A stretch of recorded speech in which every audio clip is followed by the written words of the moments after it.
ونستعينه ونستغفر ونعوذ بالله من شرور أنفسنا ومن سيئات أعمالنا من يهده الله فلا مضل له ومن يضلل فلا هادي له وأشهد أن لا إله إلا الله وحده لا شريك له وأشهد أن محمدا عبده ورسوله. Okay, today's class is a dars. This is the third or fourth lesson? Lesson 4. الدرس رابع, the fourth lesson, dealing with the Arabic language. Just as a quick review, one of the people explained to me, one of the students explained, we didn't go over this.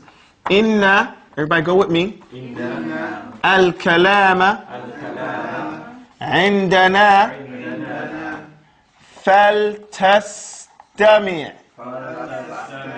فلتستمع لفظ, give it to me. مركب مفيد. Okay, قد وضع.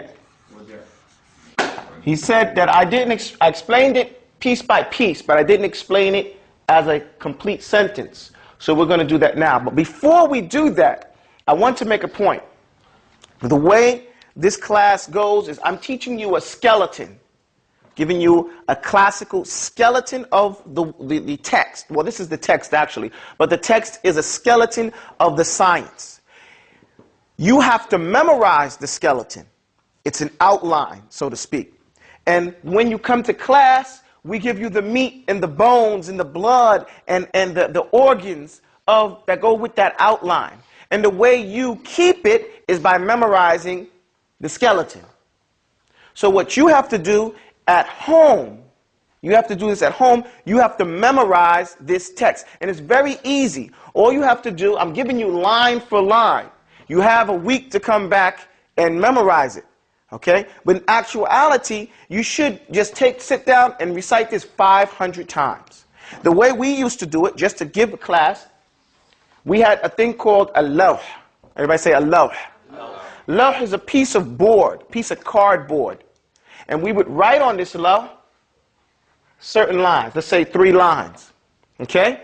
On the other side, this is the front of the board. This is the back. On the other side would be some other writings. Okay? Now from here to here, we might recite this 50 times. And then from here to here, we might recite this 100 times. And then this one, or 75 times. This one right here, we might recite this again 100 times. And then on that last day, we clean this off and write this one right here. And then by the end of, let's say, 4 days, we've recited this 500 times. Do you understand that? Because to say this 100 times, just this one line, say, إِنَّ الْكَلَامَ عِنْدَنَا let's do it in 10 times, just to show how little time it takes. إِنَّ الْكَلَامَ عِنْدَنَا فَلْتَسْتَمِعْ لَفْظٌ مُرَكَّبٌ مُفِيدٌ قَدْ وُضِعْ إِنَّ الْكَلَامَ عِنْدَنَا لَفْظٌ مُرَكَّبٌ مُفِيدٌ. Read it. إن الكلام عندنا فلتستمع لفظ مركب مفيد قد وضع إن الكلام عندنا فلتستمع لفظ مركب مفيد قد وضع إن الكلام عندنا فلتستمع لفظ مركب مفيد قد وضع إن الكلام عندنا فلتستمع لفظ مركب مفيد قد وضع إن الكلام عندنا فلتستمع لفظ مركب مفيد قد وضع إن الكلام عندنا فلتستمع لفظ مركب مفيد قد وضع إن الكلام عندنا فلتستمع لفظ مركب مفيد إن الكلام عندنا فلتستمع لفظ مركب مفيد قد وضع. That's about 50 seconds. By my just looking at the clock right there. You said it 10 times, took you 50 seconds. Let's say it takes a minute to say it 10 times. That's in the beginning. As you recite it more, you'll say it even faster. You'll be saying, إِنَّ الْكَلَامَ عِنْدَنَا فَلْتَسْتَمِعْ لَفْظٌ مُرَكَّبٌ مُفِيدٌ قَدْ وُضِعَ. And you'll be done. And that takes a few seconds. And if you said that, how many? Let's say it took a minute to do it 10 times. Let's say how long it's going to take you to do 100 times, 100 minutes, right? 10 minutes? Okay, you see, I'm not good with math, right? So 10 minutes. Oh, I'm thinking a minute. I'm thinking an hour to do it 500 times. Okay, over the course of a week. You can't spend an hour memorizing this to perfection. Because if you say it 500 times, you're not going to forget it. And if you did slightly get confused somehow, Assalamu alaikum wa rahmatullahi wa barakatuh, Sheikh. If you did slightly get confused, then when you hear it, it'll come back immediately. So, what you have to remember is that you have to spend 10 minutes a day memorizing this. 10 minutes a day. That's all. And then when you come, it'll be very strong in your mind. Okay? Very strong in your mind. It'll stick to you because, you know, it's no benefit to come here and learn and not retain. Okay? Because the purpose for the education is to not only enable the student to get along by himself without the teacher, but to empower the Muslim Ummah. And by empowering the Muslim Ummah, I mean by that, by making more teachers. If we have more teachers, that facilitates growth. Because you'll keep learning, I'll keep learning, the next people keeps learning, and we all keep teaching each other. But one person, two people, three people can't do it for everyone. So everybody has to pick up their portion of the burden. You know, as they say in the United States, you have your portion of the deficit that you have to pay, right? So you have your portion of this Islamic responsibility, obligation, and that is to pass on knowledge, okay? Now we say, hold on, do you guys agree or disagree? Yes. Yes. Okay. Innal kalama indana faltastami. What this means is, as a sentence, the fact is that speech, or here we're going to call it kalam, because we're using this as a terminology, according to the scholars of grammar,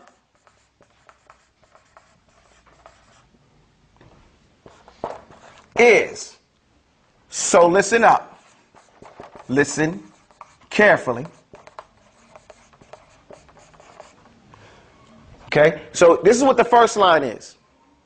It says, the fact is the speech, kalam, or speech or kalam, we call it kalam, according to the scholars of grammar, is, and as it leads you up to that, it tells you, so listen carefully. You understand that?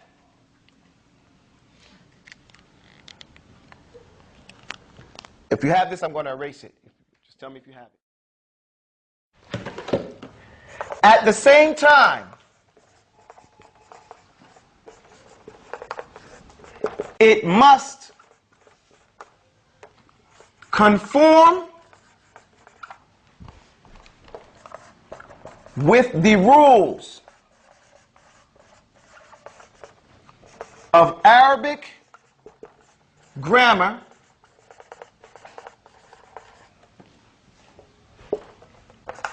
as well as being intended, or for lack of better words, coming with,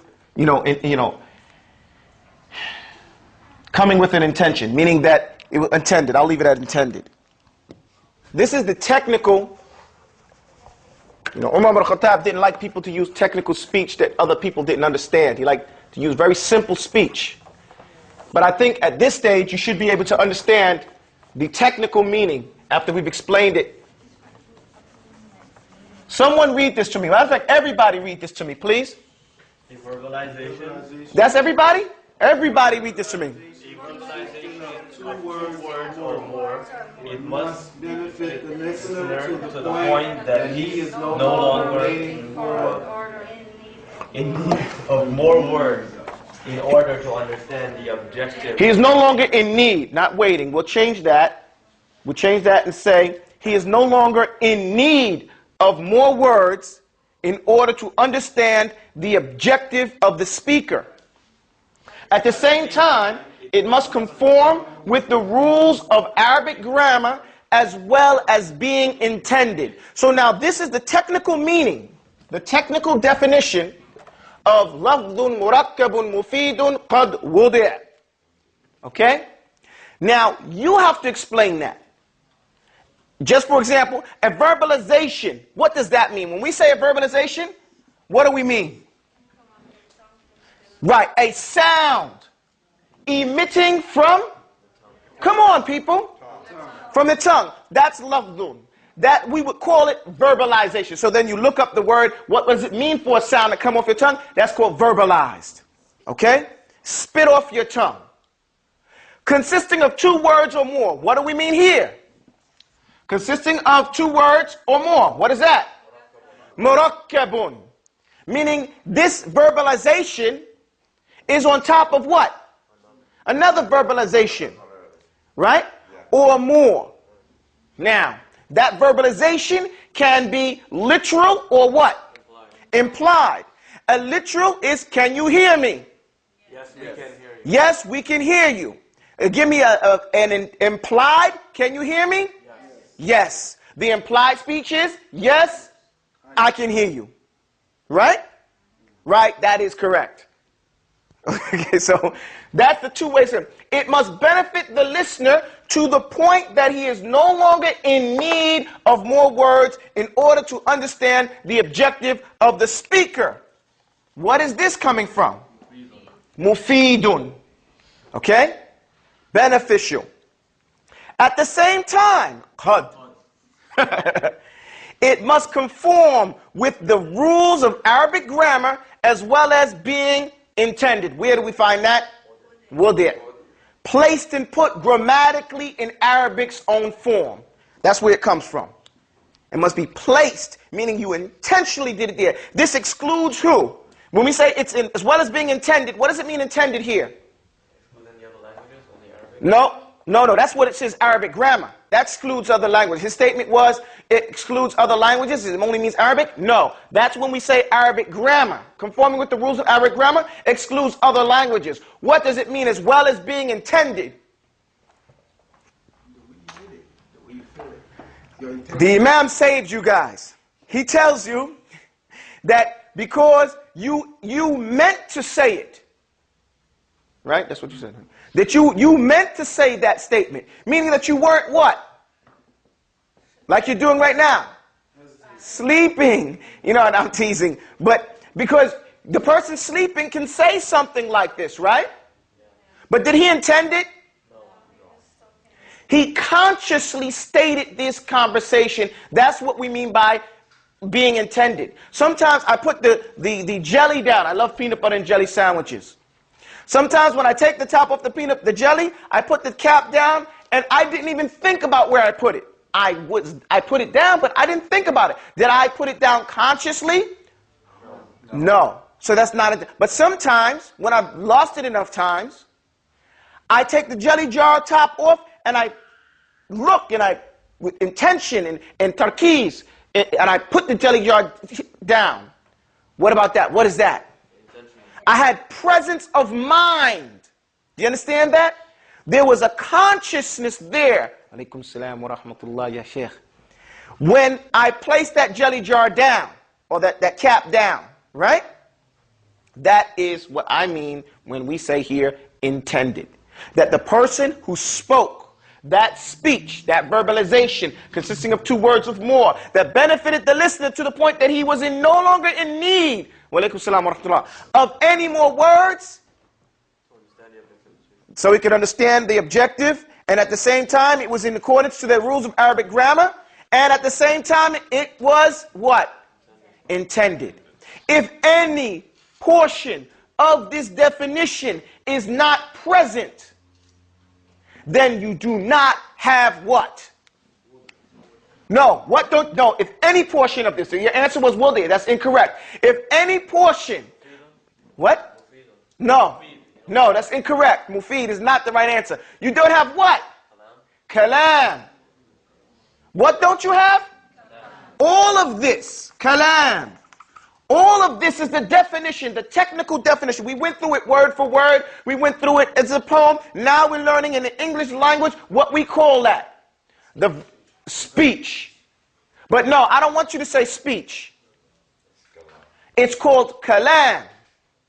Learn the terminology that we're going to use. We don't have to reinvent the language or words in place of what we're talking. We're talking about kalam, indana, according to us.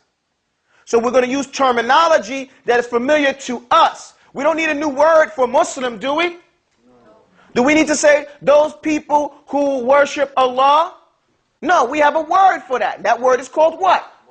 Muslim. So when you define what a Muslim is, after the definition, what do you call them? Muslim. So likewise, we've defined kalam. So what are we calling this? Kalam. How many times are you going to recite this? No. The definition you recite 100 times. The definition, what we do, we recite the text 500. We recite the definition to the text 100. And we take our time and we do that. It's 100 times. How long is that going to take you? It's in English. 10 minutes. You have a week to do that. Well, actually, you don't have a week to do it because you have a lot of other work to do and stuff like that. You have to eat and stuff. Well, you don't have to eat, but you have to sleep.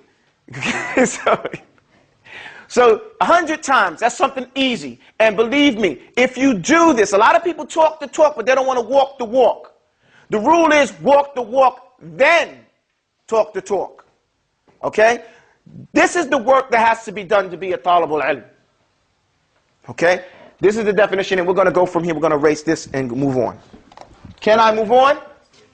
Yes, I can. So then next week when I ask you all what is kalam, you will tell me what is kalam. Not me tell you all. Well, hurry up. No, hurry up and write.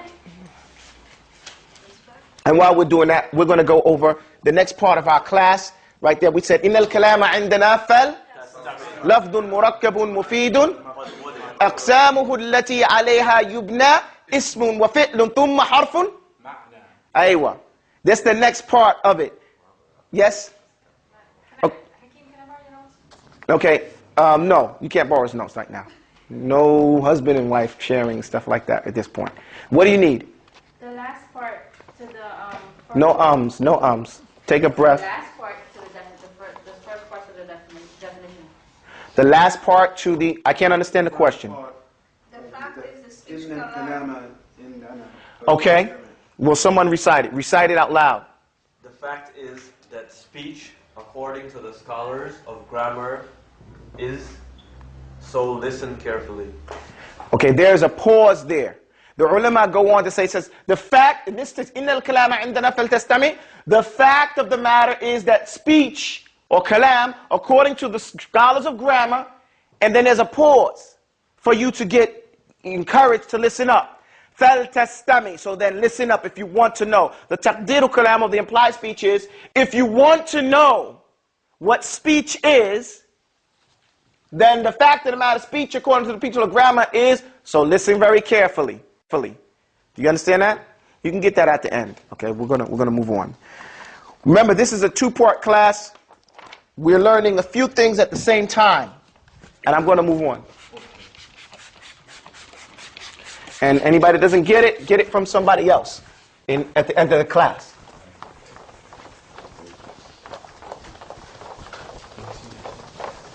At the end of the class.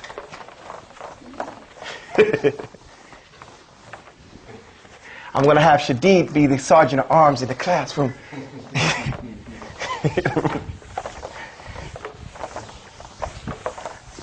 Okay. The second part of this class is for all those people like ourselves here who want to perfect the alphabet, the Arabic alphabet. Remember, we stated earlier that most people have learned the Arabic alphabet on their own, and they haven't studied it from a historic or any type of perspective. What letter is this? Alif. This is Alif, okay? What letter is this? What letter is this? Pay attention to what? Details, okay? Jim. And what letter is this? Del. Del. The ulama talk about these letters. They talk about, this is called Abu Jad. Say Abu Jad. Or Abjad. Abjad. Abjad came from Abu Jad. Okay? And in it you have the first three letters. Alif, Ba, Jim, and Dal. The way to learn Arabic alphabet is to learn the words. Abjad. Say Abjad. Hawaz. Huttiya. Kaliman. Sa'fas. Kurishat. Fakhid. Dadig. That's the whole alphabet right there. And we're going to teach it to you from a traditional perspective. Okay? This first one is Abjad. Now, Abjad consists of an alif. Everybody say alif. And it talks about a man whose name was Abu Jad. Abu Jad is supposedly one of the 6 kings. There were 6 kings. One's name was Abu Jad. Another one was Hawaz. The other one was Hati or Hutti. The other one was Kalmun or Kalman. Then you had Sa'fas and you had Kurishat. These were all 6 kings and they were Zalimun. They were oppressors. And this story can be found in Al-Fihris of Abu Najid. I think his name is Abu Najid. I forget, Najib or Najid, I forget the name of it. But the book is called Al-Fihris.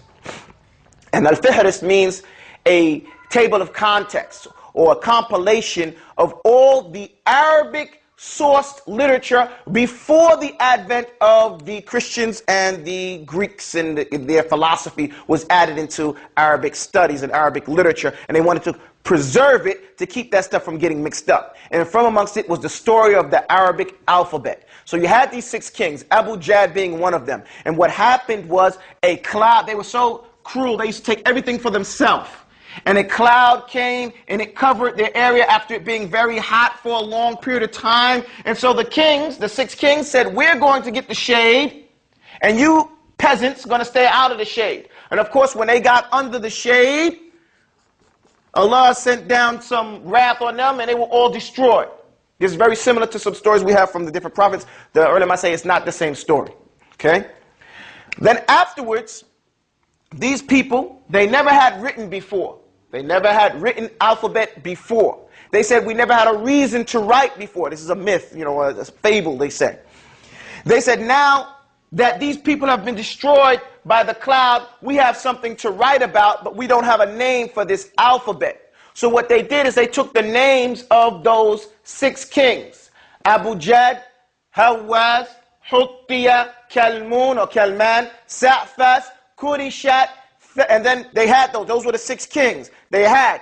And they used their names to establish the alphabet. So Abu Jad became Abjad.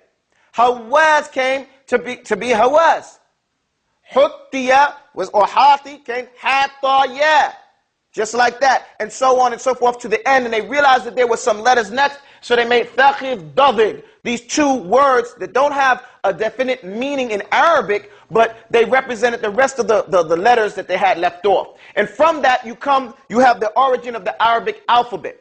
What you have from the Orientalists or the Greeks and the Romans, they all took, if you look at the alphabet, they all took their alphabet from these people. All alphabet, these people, they call them Phoenicians. Well, actually, they're just called Philistini. But they call them Phoenicians in most of the books. Excuse me. And if you look at everybody's alphabet, the Greek alphabet, the Roman alphabet, the Russian alphabet, the Jewish alphabet, it all follows this formula. Ab, Jad, Ha, Waz, Hu, Ti, Ya, Kal, Man, Sa, Fas, Kuri, Shat, Fakhid, David. It doesn't have a letter, you know, a Jim right here. And the Jewish stop right here. Their stop right there. In the Greco-Romans, they do alpha, beta, gamma, delta, and they go through the whole line just like this. And they say they got it from this nothing language from the Phoenicians.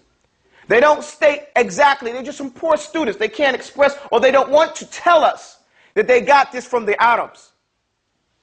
So here we have definite proof where we got it from this story, and they're the only ones to state exactly where it came from, and that's what we're teaching here today, the order. And if you want to know the order where it comes, alif, ba, ta, tha, jim, ha, kha, that came after the war with the Crusades. That came along with the dhikr beads and the other things that the Crusaders brought from their religion and the Muslims picked up and took with it. This is the original way, and still the ulama follow this way when you're doing outlines. If you ever look in the outline in a book, you'll see alif, then it'll be ba, and then it'll be dal, then it'll be jim, abjad, f1, jim, then dal, and then it'll go to ha at the end, listing off the points. And you say, well, why is it doing like that? They're doing it this way because this is the order in which we go through the Arabic alphabet, okay? So we're being real thorough here. Do I have any questions about this at this time? Like I said, this is not a hadith that I'm giving you. This is an ancient fable on how the Arabic language started. But it's the only established method which the alphabet in any language has started worldwide. Do I have any questions? If I have no questions at this time, we're going to go through the first letter. The first letter is called alif. Everybody say alif. Alif. Alif is a simple letter. When you see the alif, it's by itself. It's called a stubborn letter. What is it called? Stubborn letter. It's stubborn because it doesn't join up to another letter. It does not connect to another letter. The way you can tell the difference between an alif and a lam is, first of all, when you write in Arabic, you do not lift your pen off the paper. You do not what? Lift the pen off the paper. Unless you have to. So in writing, if I'm going to write, it's called strokes. If I'm going to do like this would be what? Alif or lam? How do you know it's lam? Because of this line right here. This line right here is connecting to another line. If I was to stroke like this, what would you say that is? No, we're writing from right to left. This is going to be an alif. Okay? This is going to be an alif because it's not connected to anything else. It's not going to be connected. You can come from one direction, sneak up on it. It's as if the letter is facing this direction. Okay? And when it goes, it's stubborn. It won't go to anybody. But you can come up behind it and write. So do you know this letter? This is called what? Ba. This is called ba. The way you can remember ba, because there's a ball on the bottom. Say that. Ball on the bottom. Ball on the bottom. Ball on the bottom. Okay, so that's ba. We know what ba is. Ba has what? Ball on the bottom. So that's all you have to remember about ba. If I do a whole bunch of strokes like this, and then I put one here,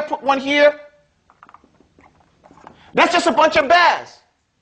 Okay, it doesn't have to be anything specific. So if I write like this is ba with an alif.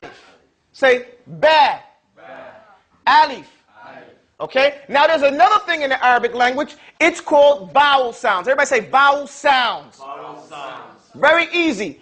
Say a. A stroke above is a. Everybody say a. A stroke underneath is called e. Say e. And then another stroke that looks like a wow, but it's knocked down, say ooh. This is one letter, that sound that most people in America are lazy-tongued. But remember, al-muslimu kayyisun, fatinun mutaharrikun, laysa mutaqawqi'an balidu dhihni kaslan al-badani. As Ibn al-Taymiyyah, he said, the Muslim is slick, kayyisun, fatinun mutaharrikun. He moves intelligently. Laysa mutaqawqi'an, he's not slow like a snail. Balidu dhihni, dull-witted, kaslan al-badani, lazy-bodied. So we're not going to be talking in English. You say, "Sir, how you doing?" All right. Yeah. You can't talk like that in Arabic. You have to articulate and enunciate your sounds. So say ah. And you make your mouth like a door. Okay? Say ah. That's the one I'm giving you right now. Then you say E. And then you make your mouth go sideways. Say E. E. Smile. Say E. And then the other one is ooh. Just like ooh. Say ooh. And your lips should go forward. Ooh. Ooh. Thank you, Umar. Okay. So this is what so many people, if they don't pronounce these sounds correctly, they mix them together. And you don't know what they're talking about. Because Arabic is very specific. Any change in the vowel sound changes the whole meaning of the word. Okay? So you have to be careful. And remember, every deviant group out there, their first mistake was where? In the language. Their first mistake was in the language. That shows the importance of learning the language. Okay? Now, I'm going to erase this and we're going to go on. And we're going to give a quick test here. I'm going to make sure you know the language very well from a scientific and a orthographic perspective. Insha'Allah ta'ala, all you have to do is pay attention and do your homework. Now, alif. Alif is a one-stroke letter. How many strokes? One stroke. You bring it down, or if you're writing from another letter, you bring it up. One stroke. How many strokes? One stroke. Now, alif is the first sign here. It does not connect. It's what called it a stubborn letter. It's as if the letter's facing one way and it won't connect to another letter. Right? Alif always comes after a fatha. What? Alif always comes after a fatha. Now, what I'm teaching you is a rule. The rule is always comes after what? Fatha. Okay? That's the rule. The exception, I will teach you some other time. There's always some exception. But I want you to know the rule. And I want the rule to be so strong in your mind. When you look in the Quran, you will not find, very rarely, the alif coming except after a what? Or the alif will come at the end of a word, and it will have this little 5 over it, a little circle over it. Okay? Hey, boy, turn around and pay attention. So, this right here, this is called aliful fariqa. Call it? Aliful fariqa. Or the alif that distinguishes the length of a word. For example, if you see this at the end of a word, the only thing it's letting you know, it has no sound.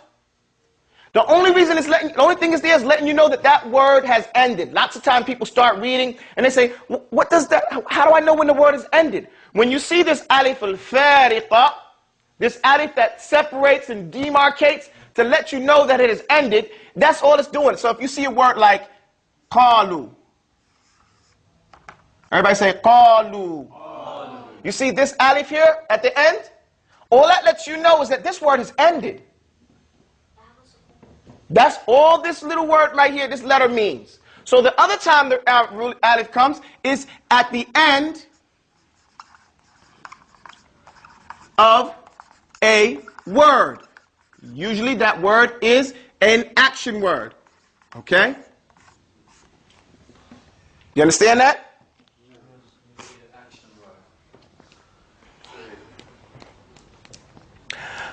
That is alif. Now, along with alif comes another letter. It's another what? Letter. It's another letter, but it's attached to alif. For example, when I say alif, I mean two things. I mean hamza, say hamza, and I mean alif. You understand that? When I say alif, what do I mean? I mean hamza and I mean alif. But when I say hamza, what do I mean? Hamza, hamza. Two hamzas.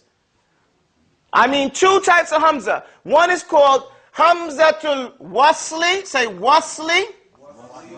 And the other one is called qat'i. Qat'i. Qat'i. That's what these two are called. But I don't mean alif. Okay? Now, Hamza is different from Alif. This is what Hamza looks like. There's two types of Hamzas. Hamza looks like this, and Hamza looks like this. Can you see those? You with me? Yes. We're getting everything about Alif. Just Alif and what? Hamza. Okay, the two Hamzas. Now, where did we get these two signs from? I'll show you. The word, can I erase this? Or should I just move it up? You needed to see it? Okay, we're going to erase it then.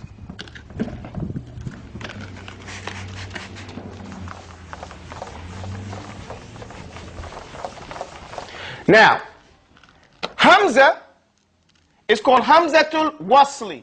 Al-Wasli. Okay? Say Al-Wasli. Now this Sad, this right here, you see it? If it comes down and goes like that, with the tail, this is what a Sad looks like. But when you chop the tail off, and it just straightens out, that's the sign for Hamzatul Wasli. And Hamza, it rides on top of the Alif. What does it do? Rides on top of the Alif. It rides on top of the Alif. So when you see this, what are you seeing here? An Alif or a Hamza? Hamza. You're seeing a Hamza riding on top of what? Alif. So you call it a Hamza. Okay? You don't call it Alif. You call it what? Hamza. And it comes from this Wasli. Now the other one is called Qat'i. Say Qat'i. Qat'i. Qat'i. Qat'i. And this one, it comes from, you see the Hamza right there? If you take the Hamza and you take the tail off, you have that sign right there. You see that? It's the head of a Ain. So now you have the Ain, right, the head of the Ain representing Qat'i. So it's Hamza also. You see it? And it will also, this is the one that people mostly notice. This Hamza, it will ride upon the Alif, the Waw, the Ya. It'll be by itself sometimes. It'll be under a Hamza. It's called Qat'i because its sound cuts. Its sound is distinct. It says A, E, U, each one of those. Whereas Wasl means to join. What it does, it joins the previous sound to the next sound. For we say like this, say Wa. Wa. Now you say Al-Asr. Right now you put this right here. Wal-Asr. You see that? This sign here, Wasala. It joined the Waw here to the Lam here. You see that? It said Wal. Everybody say Wal. See, before, if we just had this, it was just Wa, right? Now when you have that Wasl there, it does what? Joins the previous sound. Wal, and pushes it to the next letter. Do you understand that? But then when you have this word, say Sa'ala. Say that. Sa'ala. You don't have, it's not joining. It has its own, it cuts and makes its own sound. You see that? Because you have this here, it makes its own sound. Or if you have the word mu'min, say mu'min. You see this right here, the Hamza there? It cuts in and it makes its own there too. Mu'min. It's riding upon the Alif, the Waw, and even Ya. Do you guys follow me? Is it confusing? No. Very easy, right? So when I say Alif, what do I mean? How many Hamzas are there? What? Is it one or two? Two. What are the names of them? What do they do that makes them different? One joins and the other one separates. One joins and the other one separates and makes its own sound, right?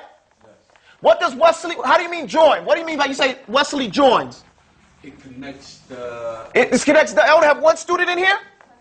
Connects to the other letter, the previous letter.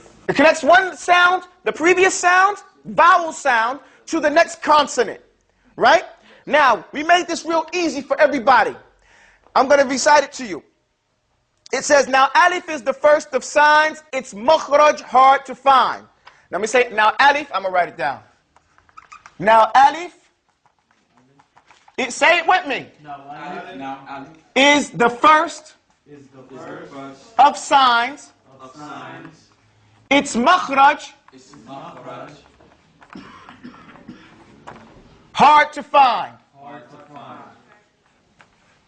Okay, now I'm going to explain something. A makhraj, everybody say makhraj. Makhraj is from the word mim, ma, kharaja. Okay? Everybody say makhraj. Ma in front of the word means what? What does ma mean? A place. Where are we in? A masjid. A masjid is a place of what? No. What is it? Sajda. A place of sajda. I have a niece named Sajda. Barakallah fi Sajda. Now, masjid is a place of sajda. So a makhraj is what? A place of kharaj. What does kharaja mean? I'll tell you, we have an English word that gets its meaning from this word kharaj. It's called kharaj. Do you know what a kharaj is?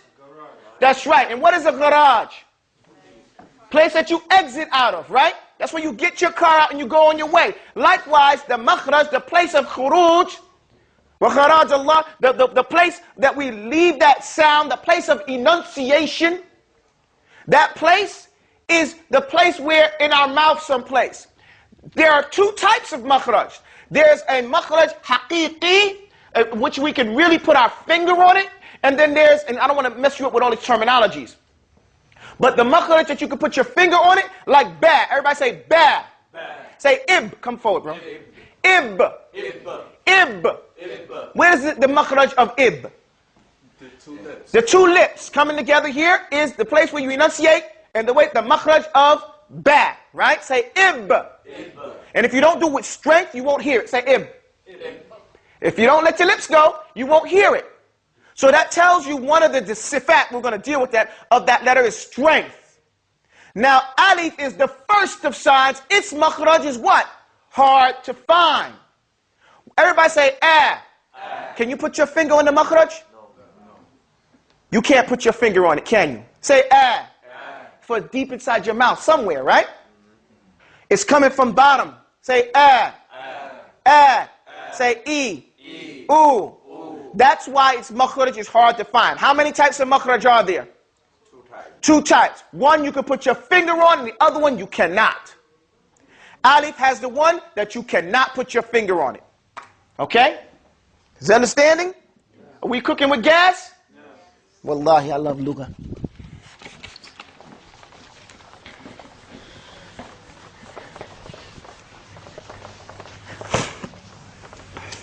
The next line is this. And deep inside my mouth I find. Inside my mouth I find. A Hamza lives inside. Lives inside. What is he talking about here? Yo, bro, you guys got to come forward because the ladies might have to come forward like that. Okay.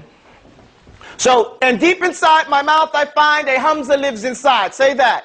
And deep inside I find. You guys sitting right here, you got to raise your voice. A Hamza lives inside. What is he talking about?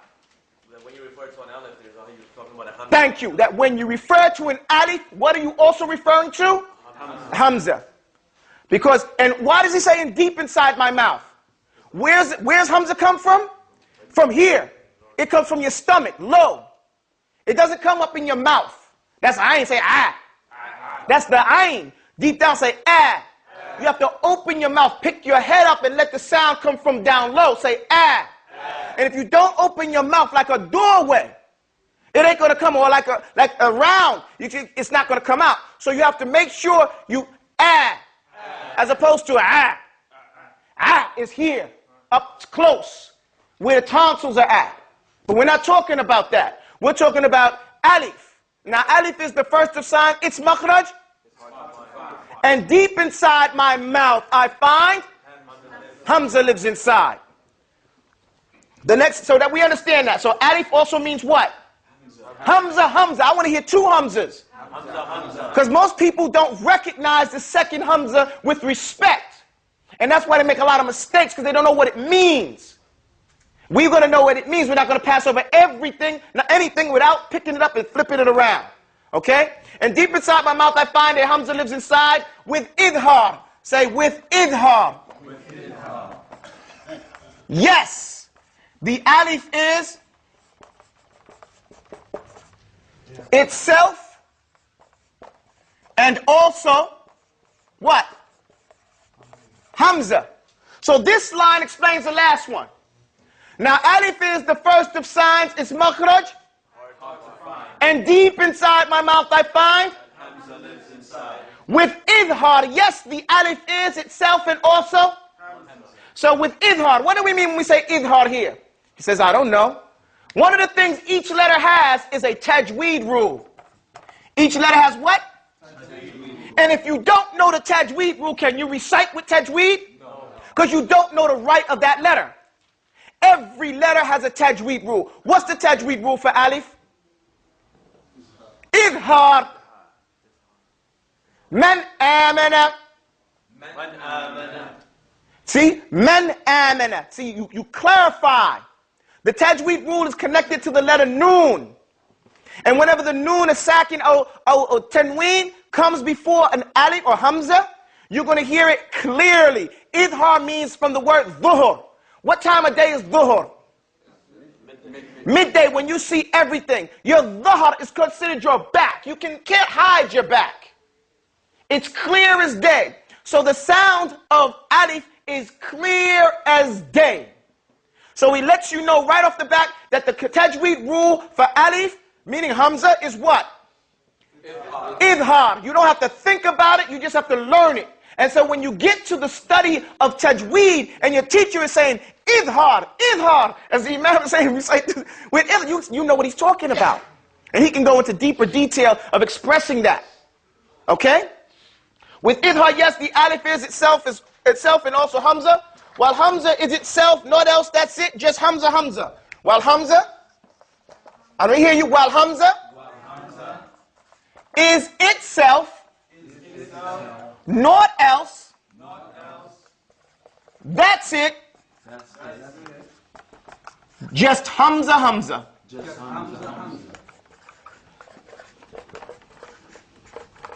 Okay, just hamza, hamza. Let's go through this line. While hamza is itself, not else, that's it, just hamza, hamza. What does that mean? Come on, people, we've been talking. Hamza, what kind of hamza, hamza? What does he say hamza, hamza for? There's a number of reasons he does that. Number one, in Arabic, when you say, even in English, when you say a name twice, hamza, hamza, or something like that.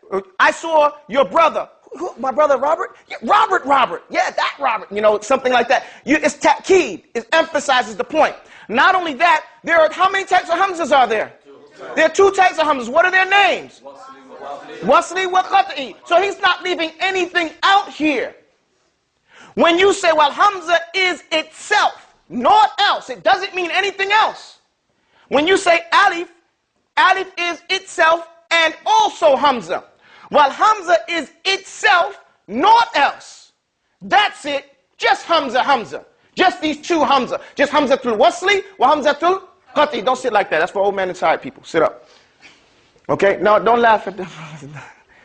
But Mina Rujuli, the master mentioned, sit up strong, inshallah ta'ala. Okay? I don't mean no offense to you. Okay? Well, hamza is itself, not else. That's it, just hamza, hamza. We finished with this? Yes. We understand the rules? We went through it, right? Yes. Okay.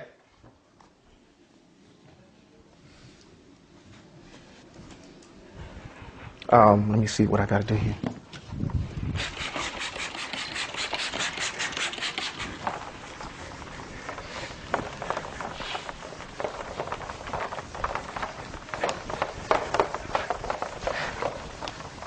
I'm sorry, I'm moving kind of slow, people. We're going to be done with this one in a few moments.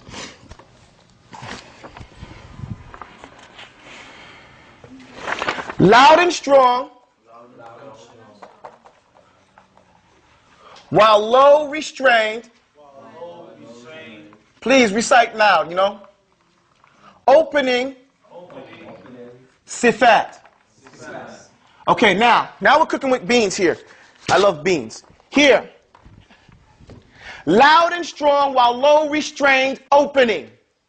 What he's saying here, these are the sifat. Hal. These are the sifat of alif. What does sifat mean? The characteristics, the description of alif. Alif is loud. Everybody say, ah. You have to push that air out. It's not relaxed. It's strong. Say, ah. With strength, right? While at the same time, low. Everybody, what it means when it says low, your tongue has to be flat in your mouth. Everybody go, ah. And keep your tongue flat in your mouth. Ah. It should sit between your teeth on the bottom part. It should be flat and relaxed. Ah. Now raise your tongue up and say, ah. Is that the sound we're looking for? No. So your tongue has to be what? What? Restrained means that you can restrain the air. You hold the air. Everybody say, ah. This is not alif. Now restrain that air. Hold that air in your nose. Say, ah. Don't let no air come out. Say, ah. You see where the strength comes in now? As you start to restrain it, you have to use that strength to push it out. Ah. And keep that tongue flat. This is the mixture. And opening. Opening here, there's two types of mouth openings. There's opening and there's closed mouth. Opening is opening it like a doorway. Say, ah. So you can't do it. Now make your mouth closed is making it round. Say, oh. Is that the sound we're looking for? No. Not at this moment. We'll look for it in some other letters. Like thaw. Everybody say thaw. And thaw. That's when we make our mouth closed and round like a circle. But right now we're talking about opening. So you open it like a doorway, up and down. Say ah. And restrain it in your nose. Ah. Low, restrained, opening sifat. Ah. That's alif. Okay? No, let him. That's good. That's what type of... Get away from the camera, though. So, low, restrained. Do we understand how to recite alif now? No one should have a question about how to recite a letter in Arabic language. We should know exactly how to describe it, because we use it every day. And now you can practice and you know what you're doing. You understand that? Do you understand it, yes or no? Yes. Okay. I don't like talking to myself. The alif comes along with mud. The alif comes along with mud, just following a fat. Just following a fat. Okay? Now what this is talking about here, the alif comes along with mud. What did we say earlier? Alif comes always after a what? A fatha. Just following a fat, meaning a fatha. Alif always comes following a fatha. We call this mud. Mud means to stretch something. So say ah. So when you see alif, you're not saying ah, you're saying ah. It's a little bit longer than the regular one. That's what mud means. Mud means to extend it, to stretch it. So it says the alif comes along with mud, just following a fat. If you look in the Quran, 90% of the time, you will see the alif following a what? A fatha, and it will be in a place called med, stretched out. Okay, they're following a med, or shows up at the ends of words. Right before they crash.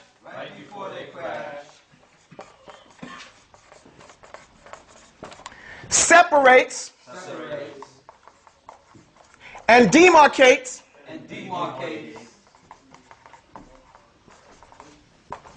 To help the reader pass.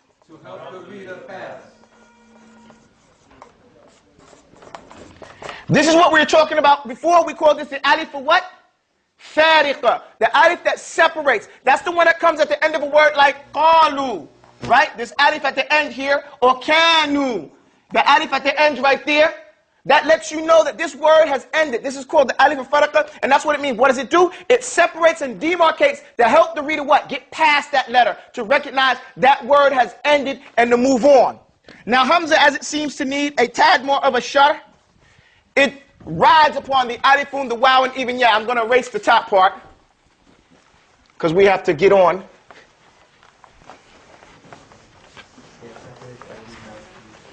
Help the reader past. And it goes now. Wal Hamza. Thank you. As it seems to need. As it seems to be A tad more. Of a sharh. What does sharh mean? Explanation. Thank you. Sharh means what? Now give me a whole sentence. Explanation shows, Wal Hamza, as it seems to need a tad more of an explanation, a sharh. It rides upon the alifun, the wow, and even yeah. One more line and when we're done, okay? Well, two more lines and we're done. So we already spoke about this, right? This is alif, right? What, right or wrong? This is alif. This is hamza, right? And this is hamza. So that hamza rides upon the alif. This hamza rides upon the wow, the alif, and it even rides upon the ya, right? We have words like dhi'bun. Everybody say dhi'bun. It's riding on the ya. Sa'ala. Sa'ala. It's riding upon the alif right there. Mu'min. Mu'min. It's riding upon the wow. Okay? So this alif and comes according. We know the hamza that rides hamza to wasl from the word like wala asr. Wala asr. It's riding upon the alif right there. So hamza comes in lots of ways. It rides upon the alifun, the wow, and even ya. It's different from an alif. Because we already know when we say alifun, we mean what? Hamza. Well, when we say hamza, what do we mean? Hamza, hamza. The two types of hamza. But since hamza needs a tad more of a sharh, it rides upon the alifun, the wow, and even ya. Shiddatun wa jahrun. No, something istifal. Let me write this down. I'm going a little fast. Hopefully you guys can keep up. Can you keep up? Yeah. You sure? You're not scared? No, I'm teasing. Okay. We're finished right now, Sheikh. Shiddatun with jaharun. Samtun. Istifal. Fathun describes alifun, and one, its numeral. Okay, this is basically the end of it. Shiddatun with jamtun, samtun, istifal, fathun describes alifun, and one is numeral. Every Arabic letter has a numeric value. Every Arabic letter has what? Every Arabic letter has a numeric value. The numeric value of alif is what? What's in it? I just told you right here. Pay attention to details. Details are small things. The numeric value of alif is what? One. Okay? Now, shiddatun with jahrun, samtun, istifal, fathun. These are all the descriptions of alifun. We said it in English before. Now we're giving you the terminology as they come in Arabic. Okay? In Arabic, it's shidda is strength. Jahrun is loudness. Samtun is restraint. Istifal is your tongue to be low. And fathun is to open your mouth wide. These are the terms that we just went over when we said loud and strong while low restrained. It's here is loud and strong while low restrained. He just flipped it up. Opening, sifat, describes. So it's the same thing. Alifun, they all describe alifun, and one is its numeral. أقول قولي هذا وأستغفر الله لي ولكم. This is everything that you need to know about the letter alif in a comprehensive, most comprehensive way I've seen in the English language. If you have any questions, speak to me after the salah. Wassalamu alaikum wa rahmatullah.